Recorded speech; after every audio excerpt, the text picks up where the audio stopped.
Okay, guys, so there is a lot of confusion going around because of this sentence right here on Apple's website.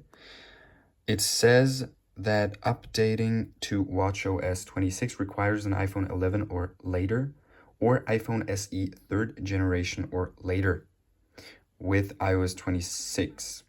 And I think this must be an error on Apple's site. So to answer your question, the question you're probably having, you can upgrade with the iPhone SE 2nd generation, which is one I have, the one I've connected to this Apple Watch. And as you'll see, I'll put up a screen recording of my phone as well as of the Apple Watch app. And you'll see that I've just updated to watchOS 26. You'll see it right here. Welcome to watchOS 26, and I'm just going to skip that. And I'm not quite sure what the changes are here, but the icons definitely already look 3D-ish or glassy.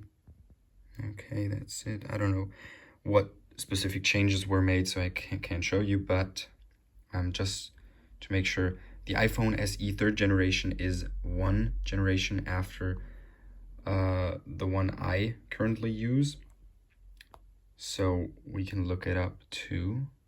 And that is the one from 2022. And mine is from 2020. And you'll see, once I put up, or maybe I already put it up on screen, that indeed I could upgrade my Apple Watch without any problems. And even now, after the update, everything is working fine. Well, the things I've seen so far, but it's still connected to my phone. I'm having no issues, and we'll see if any issues arise. I will leave a comment or make a new video about that.